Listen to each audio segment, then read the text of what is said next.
Welcome to the weekly market recap with SA Securities. Let's take a look at some of the latest developments in the Sri Lankan economy and financial markets. India and Sri Lanka are moving forward with plans to integrate their capital markets through a dual listing framework. The proposal aims to link India's NSE International Exchange with the Colombo Stock Exchange, allowing Sri Lankan companies to raise US dollar-dominated capital via India's Gujarat International Finance Tech City or GIFT. The initiative is backed by both governments and was a key topic at a high-profile financial event held recently in Colombo. According to the Indian High Commission, the dual listing aligns with broader efforts to strengthen bilateral ties and build a financial bridge between the two nations. The GIFT city was highlighted as the ideal gateway for this collaboration, given its advanced infrastructure, tax benefits, and international connectivity. From India's exchange side, officials confirmed that discussions with Sri Lanka Stock Exchange have been constructive.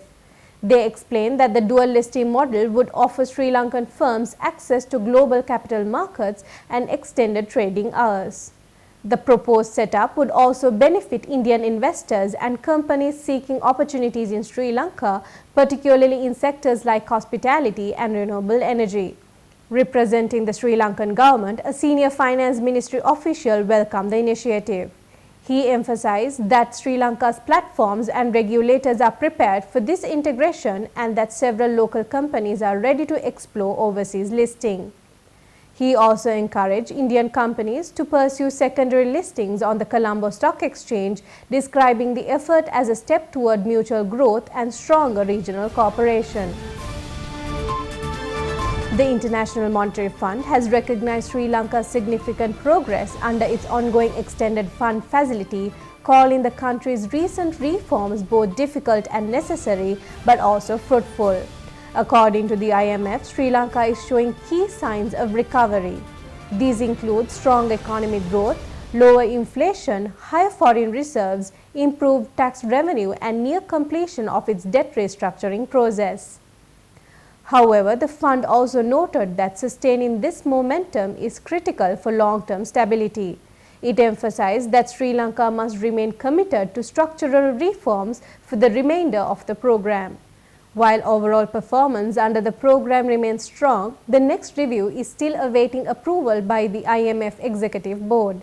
This approval depends on the completion of certain required actions. Once the IMF Executive Board completes its review, Sri Lanka is expected to receive about $344 million in new financing. A timeline for that decision has yet to be confirmed, but the IMF says the outcome will be made public once finalized. Sri Lanka's economic recovery is expected to slow in 2025, with growth projected at 3.5%. That's according to the latest Global Economy Prospects report by the World Bank. The report attributes the weaker outlook to lasting effects of the recent economic crisis, deep-rooted structural challenges, and growing global uncertainties. In 2024, the country saw some momentum with a rebound in industrial output and increased construction activity. However, the World Bank notes that these gains are likely to taper off this year. Sri Lanka's structural constraints and an unfavorable external environment are cited as major hurdles for growth. In comparison, regional peers are expected to perform better. India is projected to grow by 6.3% in the fiscal year 2025 to 2026. Pakistan and Bangladesh are forecast to expand by 3.1% and 4.9% respectively.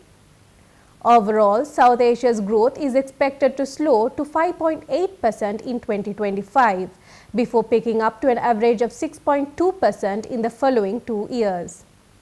Despite the concerns, the World Bank highlights that with the right reforms and improved global conditions, medium-term growth could still be supported.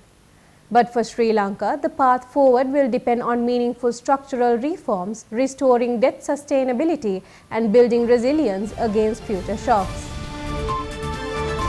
In a sign of renewed investor confidence, foreign investors have continued to buy into Sri Lanka's government securities for the third consecutive week. According to data from the central bank, foreign holdings in rupee-denominated Treasury bills and bonds rose by over $9.1 million during the week ending June 5th. This brings the total net foreign inflow to $19.2 million over the past 3 weeks following a period of sharp outflows. The recent inflows come despite global uncertainty and a slight depreciation of the Sri Lankan rupee, which follow the announcement of new tariffs by US President Donald Trump. In the immediate aftermath of that announcement, Sri Lanka experienced outflows amounting to 10.1 billion rupees, but the trend appears to have reversed. For the week ending June 5th, inflows totaled to 2,741 million rupees, roughly $9.14 million based on an exchange rate of 300 rupees per dollar. Looking at a broader time frame, the central bank data shows Sri Lanka has attracted $87.3 million in foreign investments into government securities since late December last year. During the 15 weeks from December 26th onward, total foreign inflows reached 29.9 billion rupees, with foreign holdings standing at 69.2 billion rupees as of that date. Analysts say that the government's deflationary policy stance combined with lower imports has helped attract foreign interest back into the bond market. Despite these recent gains, 2024 saw foreign investors pulling out 48.2 billion rupees, with two-thirds of that over 78 billion rupees leaving in just for 9 months of the year. Let's take a look at this week's Treasury Bill auction results. With the recent Treasury Bill auction, the 91-day T-bill rate stands at 7.55%, showing no change to the previous week. The 182-day T-bill rate stands at 7.72%, down by 1 basis point, and the 1-year T-bill rate stands at 7.94%, showing no change compared to the previous week. Thank you for watching. We'll be back next week.